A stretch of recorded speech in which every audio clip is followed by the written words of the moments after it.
Chers téléspectateurs, nous sommes dans notre émission Droit au quotidien. Nous sommes heureux d'être avec vous. Nous allons débattre aujourd'hui d'un autre sujet. Et j'ai avec moi sur le plateau Maître Vega. Comment vous allez, Maître Vega? Comment allez-vous? Oui, je vais très bien, Claudine. Oui. Alors, de quoi allons-nous parler aujourd'hui? Alors, nous allons parler de quelque chose qui arrive régulièrement lorsqu'on achète un véhicule. On est tout content d'avoir son véhicule et on se rend compte qu'il ne fonctionne pas bien. Donc, il a un vice caché. Nous avons eu dernièrement une émission où l'on parlait de bons réflexes à avoir lors de sinistres, par exemple.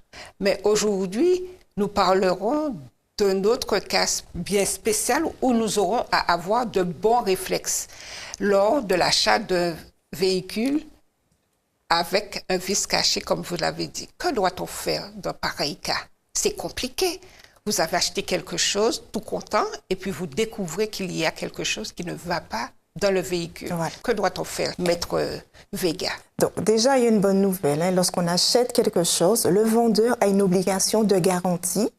Ces obligations de garantie portent sur les vices cachés.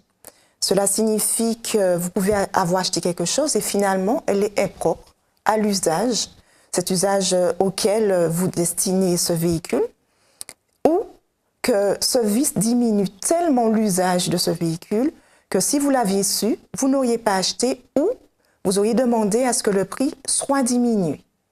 Donc, dans ce cas, le principal problème, c'est démontrer que ce vice existait avant l'achat du véhicule et surtout que ce vice est grave. Si c'est un vice minime, s'il y a un problème de frein, il suffit simplement de changer les plaquettes. Là, vous allez simplement changer les plaquettes.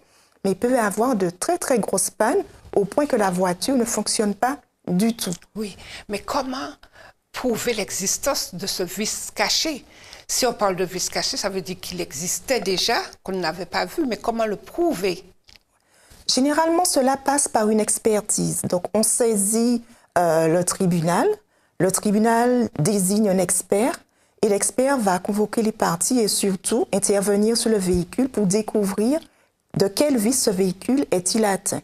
Il rédigera un rapport. Dans ce rapport, il va déterminer si ce vice existe réellement et c'est sur la base de ce rapport que le tribunal sera saisi afin que vous soyez indemnisé. J'espère qu'il y aura un dédommagement.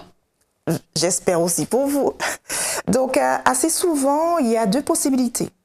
Soit vous demandez que le véhicule soit remis au vendeur et que votre prix soit restitué, ou soit vous gardez le véhicule et vous demandez une diminution du prix. Donc, ce sont les deux possibilités qui sont offertes en cas de vice caché. Seulement ces deux. Voilà, tout à fait. Et est-ce que l'acheteur a un délai pour agir? Effectivement, l'acheteur a un délai pour agir. Il faut qu'il fasse vite, c'est 2 ans. On a l'impression que 2 ans, ça dure très longtemps, mais en réalité, le temps passe très vite. Donc, il faut faire le nécessaire. Une fois que le vice est découvert, il faut faire le nécessaire afin que ce délai ne passe pas, parce qu'une fois que le délai est passé, à partir de la découverte, tout à fait, on n'a aucun recours. À partir de la découverte du vice, on n'a aucun recours. Voilà, chers téléspectateurs, ce que vous devez faire, réaliser quand vous avez découvert un vice caché lors de l'achat d'un véhicule. Nous sommes à votre disposition pour une autre émission prochainement. Merci.